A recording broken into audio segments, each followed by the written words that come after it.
people should assume, unfortunately, like assume something's going to go wrong and kind of work backwards from there, right? Assume that some emergency, be like, okay, thank you very much. I'm going to call you back, right? Your bank will never call you, right? Your bank calls you, hang up the phone, look on the back of your card, call the bank, right? If you think something's a scam, it probably is. I'm Laurie Siegel, and you're listening to Mostly Human, a tech podcast through a human lens. So, Johnny, I'm so happy to have you here today. We had a brief conversation in Davos about the future of identity and fraud, and it terrified me. But you are the person that people go to talk about this, and you know a lot about the bad guys on the internet and what they're doing and how they're doing it. So, without sounding like major CEO elevator pitch, explain to us common folk what it is that you do. So, Socure has built the largest identity verification, fraud prediction, and anti-money laundering platform in the world. So, we build AI on offense to enable enterprises, fintech, financial services, insurance, gaming, governments, marketplaces, really give them the tools and algorithms to be able to combat folks that are committing scams, stealing identities, perpetuating different types of fraud. And so we've been at it for a little over 10 years. So we've been studying these problems pretty intimately and have, I think, a pretty unique seat at the table at onboarding, at login and account takeover, at money movement, call center, digital, in branch. We see all different types of attacks. And I'm excited to be with you today and share a little bit about what we see in the world. I am curious. You mentioned kind of AI for offense. We hear over and over, a lot of tech folks say, okay, AI is going to counter AI. AI can do a lot of bad, but it can also do a lot of good. So talk about how you're using machine learning and artificial intelligence to prevent fraud, and why that's a lot better than the old-fashioned methods. Can explain it to us, I would say, like we are, not in the room at the company. We have a lot of security, so we know you're not in the room at the company. So that's a do good you thing. have I guess I imagine you would have a lot of security given what it is that you do. I was a little tardy to our start here because I was on the phone with our CISO going through some more recent changes that we're making. But yeah, it's pretty locked down. Are people trying to? Because of what you do, and I promise I won't go on this whole thing, but it is fascinating because you literally protect some of the largest companies from fraud and all sorts of attacks. Like, do people try to attack you guys? I think most companies that have something of value are under attack all the time. Fraudsters, we often say they're like water. They find the path of least resistance. They're very good at like testing weak points.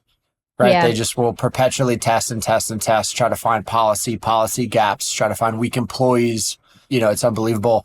Laurie, if you were to start at Socure tomorrow, like you'd immediately be attacked with gift cards, CEO requests, inbounds, phishing attacks. They're very, very, very good at like saying like, okay, we see someone on how to LinkedIn change, boom, attack. It's remarkable. But so anyway, so on the solution set, so we do lots of red teaming. So part of the AI on offense is we create a lot of synthetic identities ourselves. We mature a lot of synthetic identities ourselves. We're trying to build and create synthetic identities that kind of permeate throughout the kind of ecosystem. We are creating deepfakes ourselves. We are running injection attacks. We have an internal red team that basically is perpetually trying to figure out how to beat our own systems. We also use multiple external teams to simulate similar types of attacks.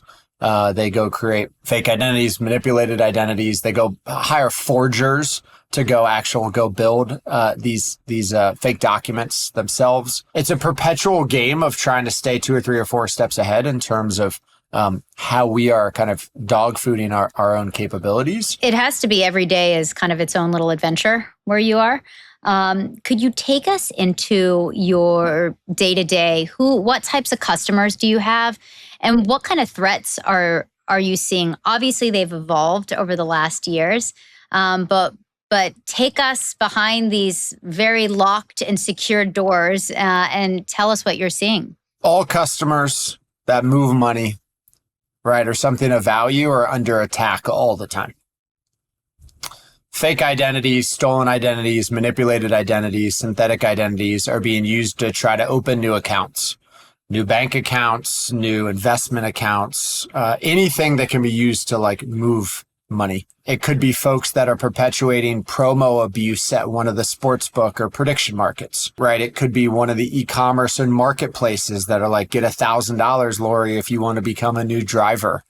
Sign up for this new, e-commerce subscription, get your first 6 months free. Any of those things, fraudsters are trying to steal that thing of value, right? Give $20, Laurie, if you recommend a friend, right? Well, if that fake account then goes and recommends 50 fake friends, right? That's made $1,000. And so you have all of this is like a game of kind of cat and mouse all the time. So I'd say I think to maybe listeners, there's just attacks going on all the time. Fraud rings en masse are hitting most of the consumer applications that you deal with.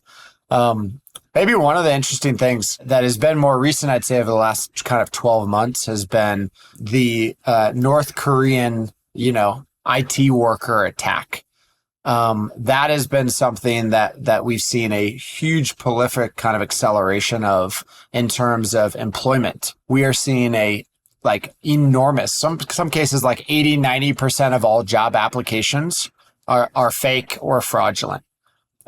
Organized crime rings. That's crazy. Say that again. I mean, what do you mean? Like coming into where? Remote jobs, people. So if I'm understanding correct, and please correct me if I'm wrong. So you're saying this is a new deepfake type of scam where you would have someone from North Korea trying to apply for a job here, say in the United States, taking on a synthetic identity, so a completely different identity using deepfakes. Is that correct? Am I understanding that? Yeah, North Korea's estimated about 6,000 workers are operating inside U.S. technology companies right now under fake or synthetic identities. Now, those synthetic identities can be, it could be a manipulated version of Laurie, like on a resume. It could be a deep fake of Laurie, right? That's controlled by someone else. It could be any combination of these things because you get paid. You get a paycheck every 2 weeks, right? And you can use AI to do a lot of these jobs, like certainly lower level jobs. In many cases, folks are obviously trying to get access to trade secrets and IP and in many cases, folks are trying to get access to code bases or create backdoors for some of these foreign regimes. And so, unfortunately, the money then goes back to some of these foreign adversaries that are funding weapon programs, that are funding wars, that are funding, obviously, folks that are not super friendly to the Western world. And we're really seeing it across the board. I mean, there's been some public attacks with some of the large crypto exchanges, but we've seen infiltration to some of the major banks. We've seen infiltration to some of the support centers.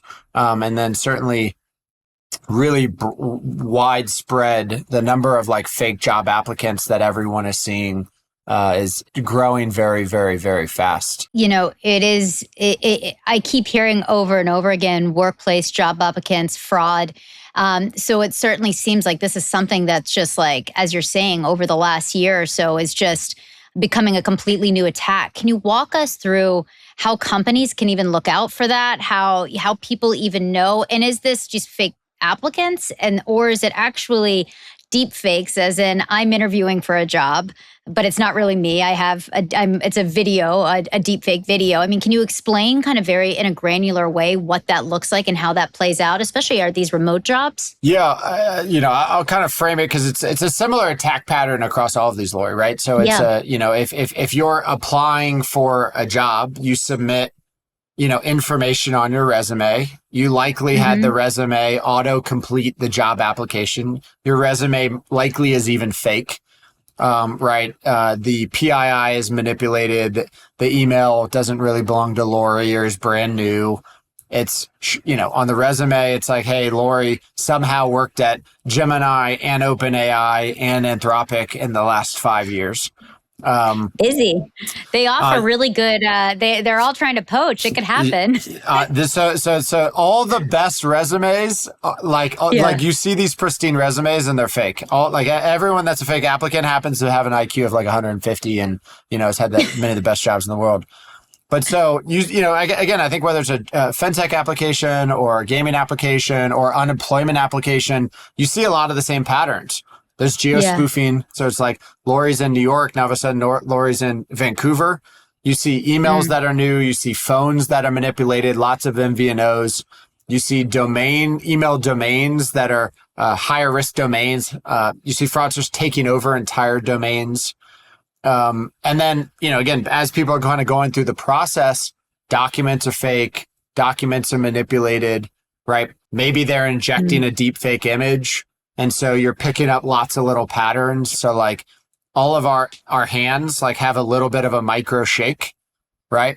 And so you can actually pick up that in an accelerometer of a phone. So you can actually determine if a phone is being held.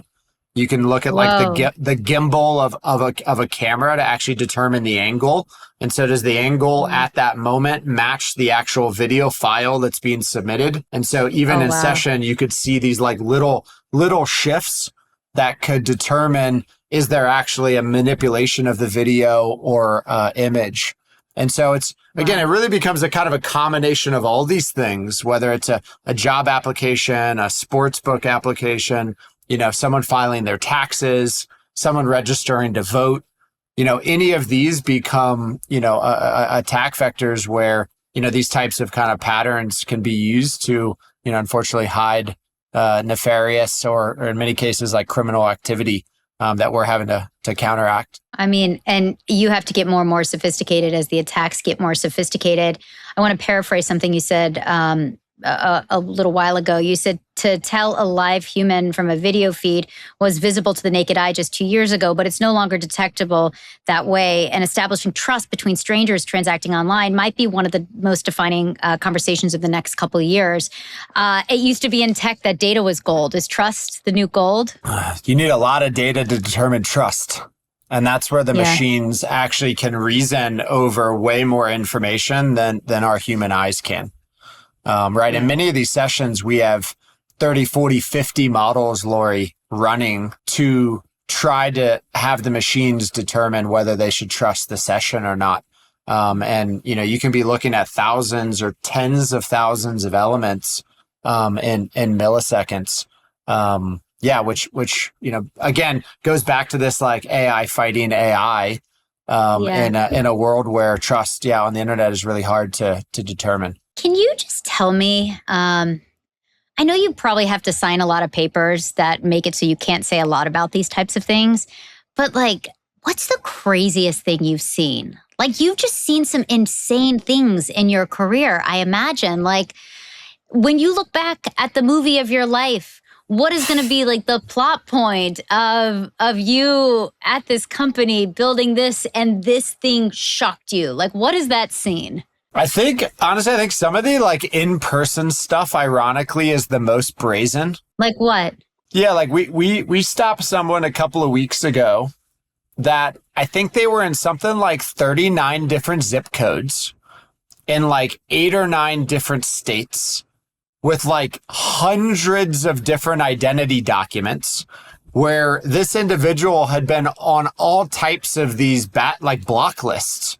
So they were going into banks, getting stopped, and then just going to another one. And so, I think just the brazenness that we see, and of course that's in person, which I think is its own unique. Yeah. But online, like we've seen attacks where we will see, Laurie's face, someone pretending to be Laurie, like thousands and thousands of times in a couple of hour period across 30, 40, 50 customers. Yeah, again, I think that this is the fun cat and mouse game that we get to play all the time. And I think just the sheer sophistication of the automation and the number of different attacks people are able to perpetuate today, and the surface area on the internet that they're able to permeate is to me one of the most kind of fun parts of the job, because I often analogize our work to like special teams in sports. No one cares about the kickers until something goes wrong. And so, we very much are playing, I think, a really important special teams role in how the internet operates, right? And how, many of these organizations, are able to provide on the other side a beautiful user experience to the good consumer. Speaking of sports references, you are probably one of the few tech CEOs that I've interviewed who has a background being an athlete of sorts. So didn't I see something along the lines of you learned a very important lesson from totally screwing up a play in college football? I didn't make that up. That's real, right? Yeah, I think I was the only two-sport athlete in the ACC at Boston College and played football and baseball, and had an amazing experience. But yeah, my very first punt of my very first game at BC, the kick returner was late coming on the field. I picked my head up and the snap hit me right in the chest. And so, as they say, you should only make some of these mistakes once in life. But yeah, I think a lot of the traits that you learn as an athlete, persistence and grit and hard work and delayed gratification, having a multi-year plan, boded quite well in the transition into this world. Can you give us an inside look at how generative AI is reshaping fraud?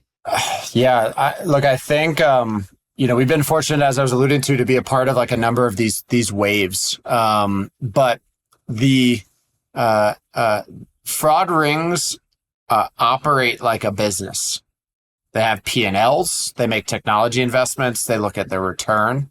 And so as the cost of compute and the cost of AI, right, certainly with even like open weight models, obviously many of the new Chinese models coming out, you have a 10th, a 20th, a 50th of the price to be able to perpetuate and utilize some of these technologies. It's really a shift in terms of the economic incentives for fraudsters because it's become so much cheaper. So as things get cheaper, you actually do more of it, right? Wow. And then a lot of this white collar digital crime doesn't end up getting prosecuted.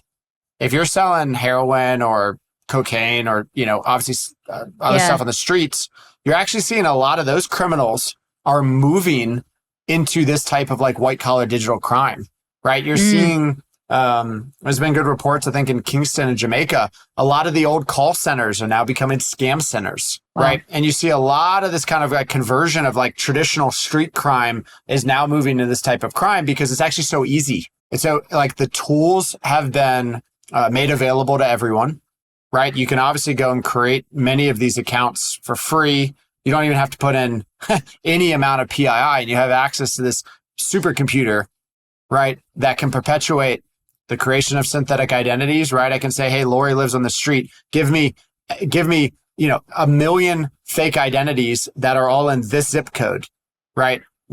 Here's all these fake documents I have. And so the barrier to becoming a fraudster, right, is no longer about capital. And in many cases, not even about skill.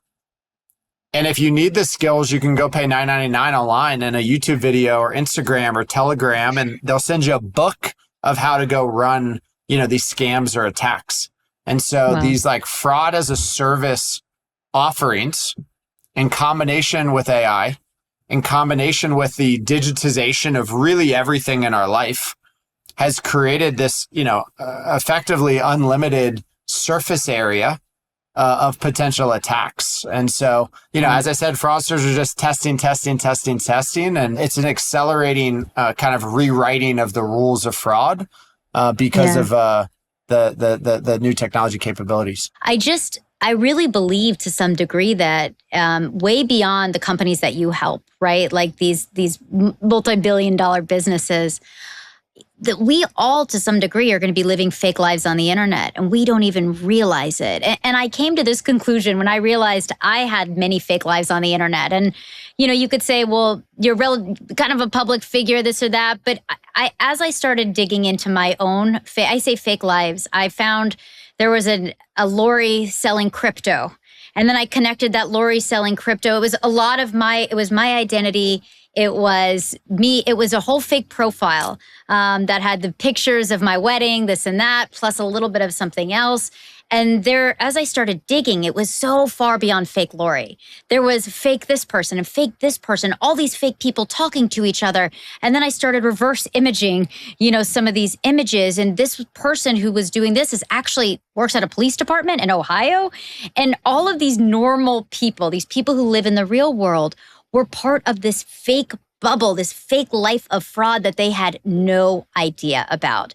And so when I think about the future of AI and what you're just talking about, which is like the democratization of these tools that make it so easy at a time when our identities are out there for anyone, and now it's easy to do it. That's what I worry about. This idea of these fake lives and what will be, and the things that we don't even know about, that us normal people out here don't even know about. Well, even the risks. I mean, our team, there's like open source tools, Laurie, like Kling, which is, there's been a lot of really good videos made on X.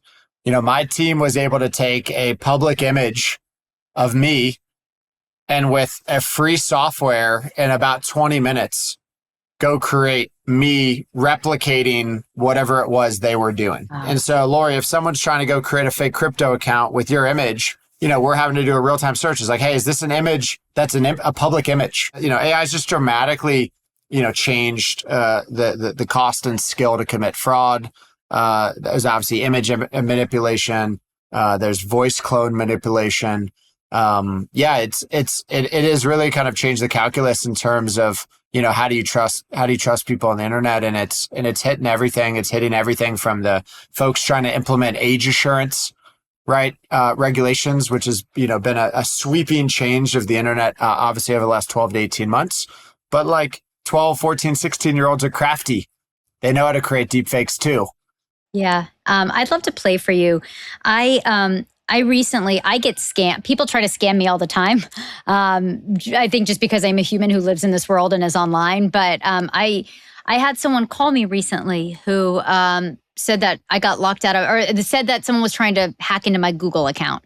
And to give you a sense, like this guy sounded like pretty kind of normal and he had some like good information.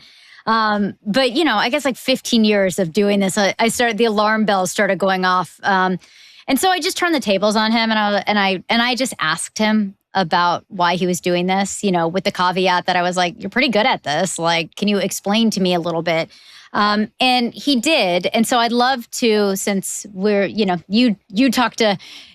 understand threats at a much larger scale, but this is my kind of one little window into it. I'd love to play it for you and get your thoughts.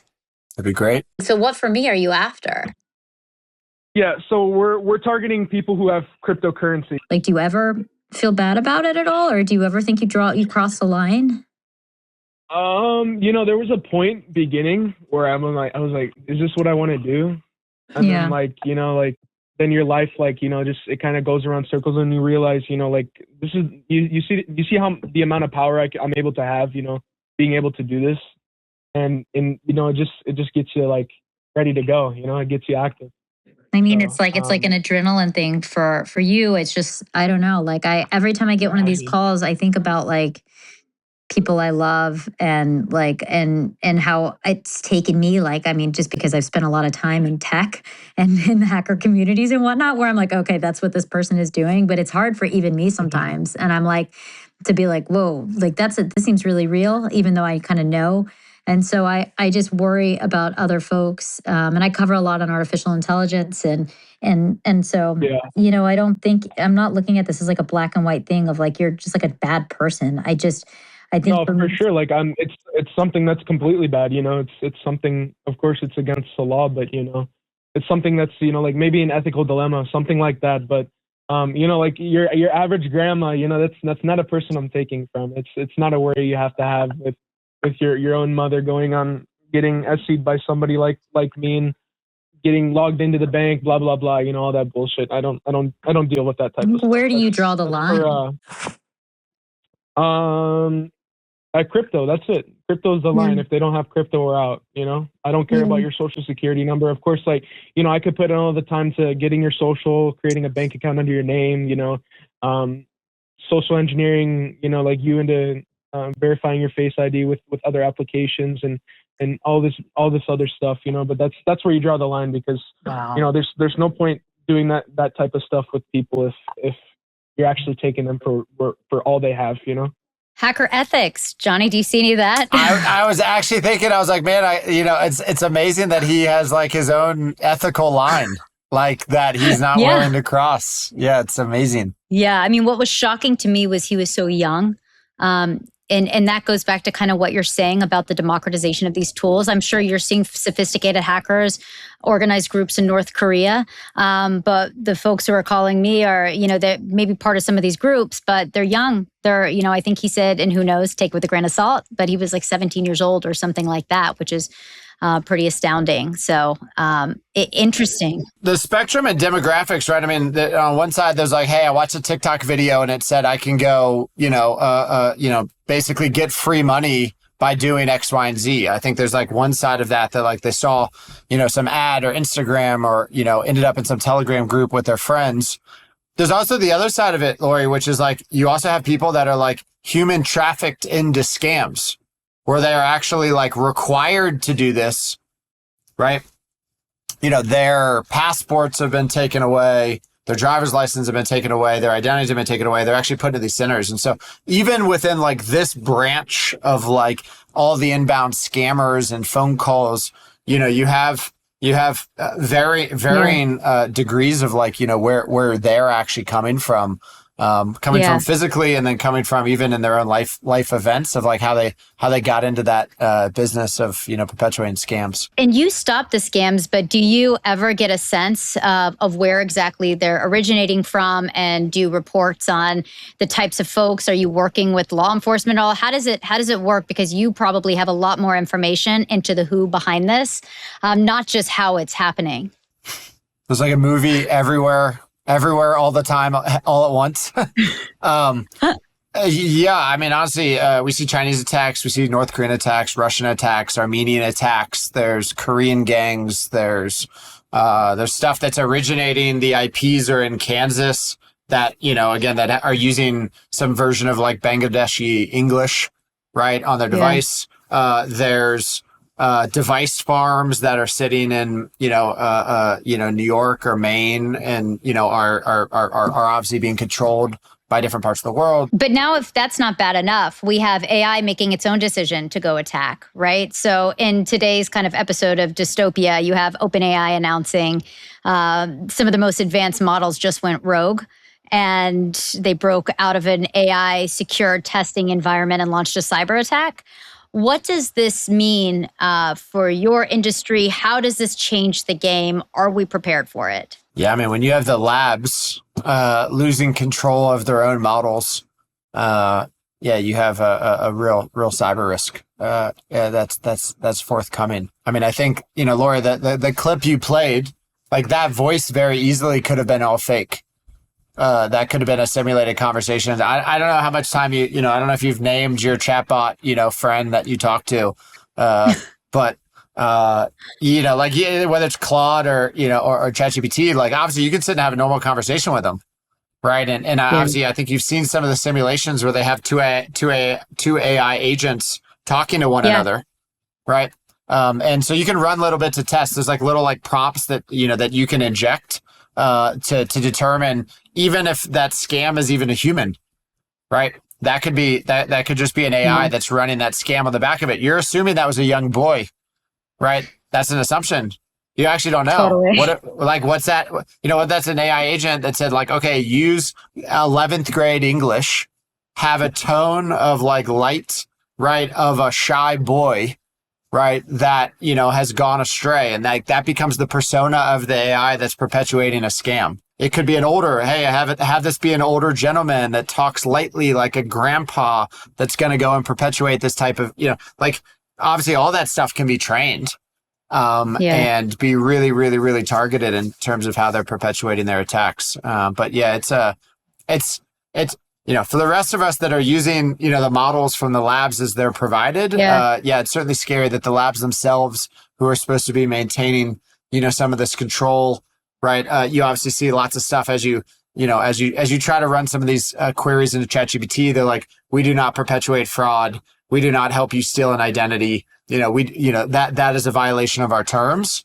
Obviously, it's quite scary if the AI itself is immediately breaking outside of its own constraints. One of the things that I have seen with someone I love very dearly in my life is they keep falling victim to these scams of AI generated Bill Gates talking about Alzheimer's and where, they prey on vulnerable people who are desperate to feel better. And the next thing you know, they're buying supplements and they are charged over and over and over again. And it's almost impossible to get off of this. And they prey on vulnerability of people who are older. And it's my next investigation where I want to figure out who's behind some of these scams.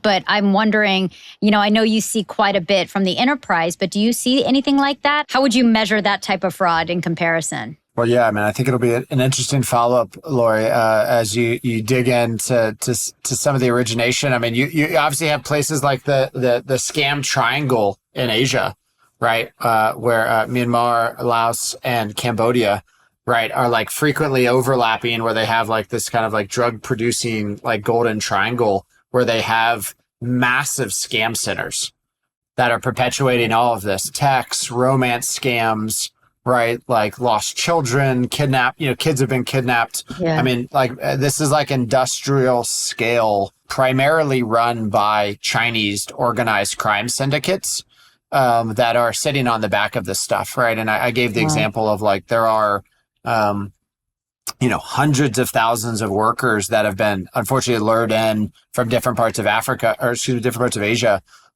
for high paying, tech or like translation job advertisements, right? Only to have like their passports taken or their driver's license taken, and be basically immediately shepherded into these compounds where they're then kind of handed a script and, put to work. And yeah, so I think people don't appreciate how like the scale and sophistication and the industrialization that actually is sitting behind a lot of these fraud attacks. That must be kind of scary for you. I mean, not to get human with you, but like that's kind of scary for you because you spend your days going after probably the larger ones, the industry, the scaled ones that you're kind of referencing. Are you ever worried at all? Yeah, I'd say like, look, our focus is like, there's a bunch of patterns of these things, Laurie, that we're focused on, stopping and predicting the patterns. So whether they come from a North Korean attack or Chinese account or a Russian attack or Armenian attack,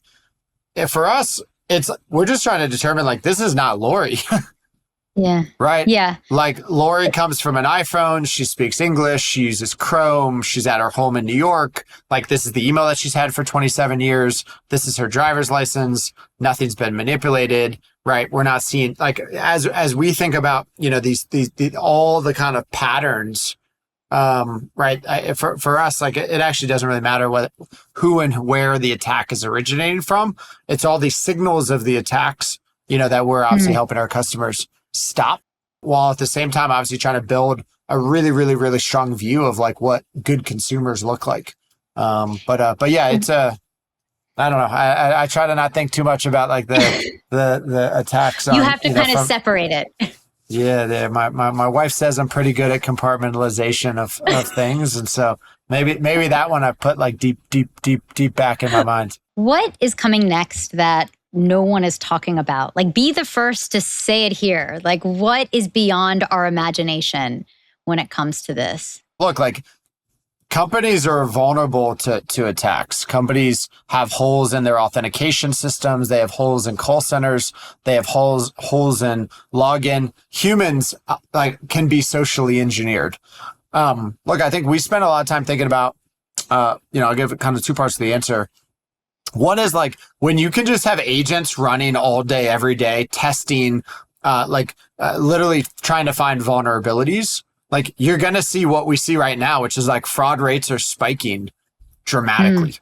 And so as the cost of agents, and certainly again, what you're seeing with open weight models is like, it's really expensive to run a Opus 4.8 or Fable 5 model. Like that is very expensive to run these types of like simulated tests. But as the costs of these models come down, like basically people can be attacking every vulnerability all the time in these organizations. And so I think fraud is only going in one direction. I think it's only going up. The second thing, which is like quite scary, is the risk at some point in the next 10 years of quantum being able to basically break all of these security systems. Yeah. But that's on the back end of this, right? Which is like, hey, the next wave of technology with quantum computing, potentially provides a pretty draconian future in terms of cybersecurity and ability to actually stop some of these models from running rampant. So I'd say the two of those things are, I don't know, the thing that in the back of our mind keeps us up as we think about what 10 years out looks like in this world. Let's manifest really quick, because we've manifested we've seen the dystopian version. We're kind of living through that, and you're doing your best to fight against that. You have a very successful business because of where we are. Manifest what it looks like if we get it right. If identity verification in an AI era works, paint that picture for us. Yeah, definitely. Look, in any of these models, there's two sides to the coin, right? So obviously, if you can get really, really, really, really good, Laurie, at predicting bad, the opposite, like bad is only, 10 basis points, 20 basis points, 100, 1,000 basis points. Well, the other 90% of people are good. And so if we can get really, really good at stopping that problem, you actually can provide beautiful user experiences to the rest of us on the internet, right? Many of us have gotten used to instant gratification. And so, historically, if you submitted an application, Laurie, they'd be like, we're going to get back to you in a week. Let us review XYZ. We'll get back to you in a week. Now you can actually provide beautiful real-time user experiences, right? I mean, we're doing a lot of work right now with the U.S. federal government, right? As they rebuild the front-end user interface, right? They rebuild a lot of the government websites. They rebuild how the federal government can interact with U.S. citizens. And a core part of that is identity. A core part of that is trust. A core part of that is authentication. And so the goal, on the good side of things is if we can get really good at partitioning bad and bad actors and all these different types of AI attacks, we can move to digital voting, right? People that are unemployed can get access to real-time funds availability, right? People that get marked as unemployed can be presented with jobs instantaneously that could fit their profile, right? And then you have, you can get people back into the workforce, right? It's crazy, Laurie, the amount of time we have to wait for tax refunds, right? That's just, so some of that's systems, some of that's trust. And so, look, I think for us, it's about providing a safer internet, a more seamless internet, a faster moving, lower latency internet. And that touches everything from how you buy things in e-commerce, right? How you transact with fintech, financial services, how you interact with government services, how, of course, even you interact with social media properties. And so we believe that if you can really get really accurate in terms of identity and trust and age, you can actually provide really incredible user experiences to people across all digital mediums. And I think this is kind of the fun part for people at our team, because we are citizens, right? We are consumers, right? We want these things for ourselves.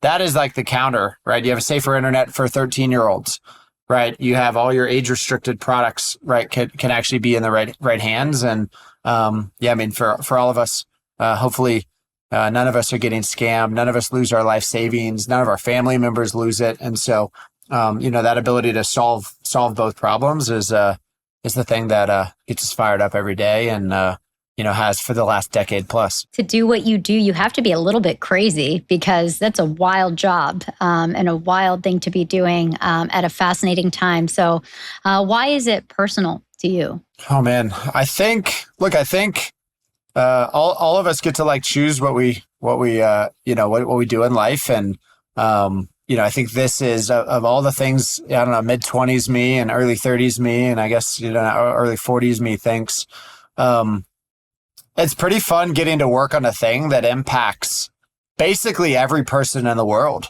right? We processed close to about 6 billion identities last year. We expect this year we will probably have processed at some point in time, at some touch point, every single person on the planet that is on the internet. And so, I think, obviously, a lot of us can work on a lot of different things. And this has been a thing that to me has been deeply rewarding, and actually being able to work on something that really touches in some form, and hopefully benefits the life and some small experience, really everyone on the planet.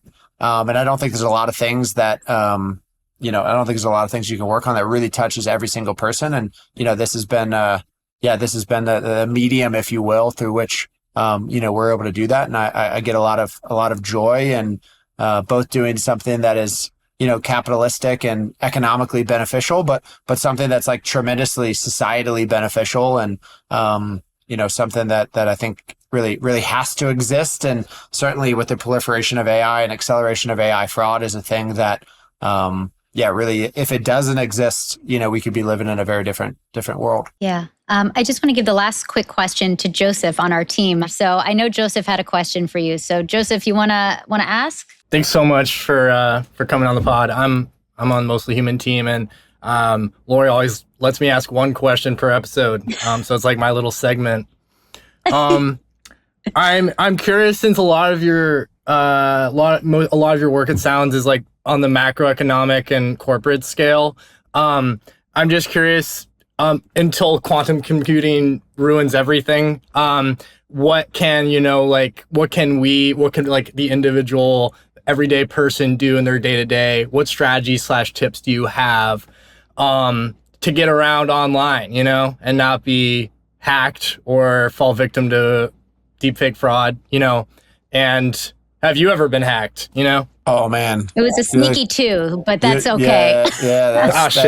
Joseph's learning how to have like part 1, part 2, part 3 of his We questions. love that, I get Joseph. more and more minutes every time. That's good. That means you're asking good questions, Joseph. So That's it could be exactly going could be going the opposite direction. Look, no, it's always like the consumerism of this is like freeze your credit. So that will cover one part of the world. So if your credit's frozen, someone can't open a credit card in your name. Someone can't take out a mortgage in your name. There's a lot of things. Anything that's kind of pulling or running a soft point on your credit, that will all be blocked and will be back in your control. So the first thing is like freeze your credit. Go through the main bureaus. It's like pretty seamless to freeze and unfreeze. But that's something that I think is super super important. And by the way, that's not just for adults. For those that have kids. Like your kid, 1-year-old, 2-year-old, 3-year-old, 4-year-old, their SSNs can be stolen and used to go create synthetic identities. Wow. So it's not uncommon that your kid turns 18 and they have $100,000 of debt and their credit's just destroyed. So not just adults, kids, Wow. freeze your credit for your kids. As a part of that, you can set up fraud alerts. Right, there's a lot of services you can set up fraud alerts, and there's lots of different kind of identity monitoring that you can do. I think so on the credit side of the house, Joseph, like check your credit reports. I think most people are not security experts, but like set up multi-factor authentication. If you have anything that is like secure, right, that you don't want someone to have access to, have multi-factor authentication. What multi-factor authentication means is in order to be authenticated, you have to have multiple different things. So if you know the username password, Joseph, to your XYZ bank account, also require a second factor to get in. So that could be a pass key, that could be an SMS, it could be a voice call. Always have multi-factor authentication, because if, Joseph, anything you have that's actually involved in a breach, well, the breach will then give them your username password. And so if you don't have that second factor, they're in and off to the races. Obviously use strong passwords. Don't reuse your passwords. There's lots of different kind of password managers that you can use. Watch out for phishing, right? Laurie, had her like antennas up, on that scam call. There are a lot of phishing attempts. They're very good. PayPal links, crypto links. They'll figure out, right, Laurie, I don't know, you have an AT&T call. They'll pretend to be AT&T. They'll figure out who your bank is. They'll be pretend to be Chase. So have your antennas up for phishing links. Don't click on unsolicited links. Try to click in the root of the email, Joseph, sometimes if you see, and you'll see it says the email will it'll visually show at Chase. And then if you click on the actual receiver, If it seems fishy and you look at the actual receiver and you click into it, you'll see the root email that it actually came from. And then, yeah, just be smart, right? I mean, don't send, oh, Joseph, you can send me cash in the mail if you want, buddy, but don't send anyone else cash in the mail. Don't send checks, right? There's a reason that the Treasury's like, we're not sending checks anymore. Fraudsters have been buying the keys from the regional mail drop zones. They've been paying off USPS or, workers to get like the main switch key, or they've been building or making keys to go steal mail. So don't send stuff in the mail. That's not a good idea. So I don't know. Some of those things, Joseph, you may already know. Some of those you may be net new. Thank you. Very helpful. But look, I think be aware. People should assume, unfortunately, assume something's going to go wrong and kind of work backwards from there. Right. Assume that, your child's not being kidnapped when you get a call. Assume that some emergency, be like, okay, thank you very much. I'm going to call you back. Right. Your bank will never call you. If your bank calls you, hang up the phone, look on the back of your card, call the bank. Right. If you think something's a scam, it probably is.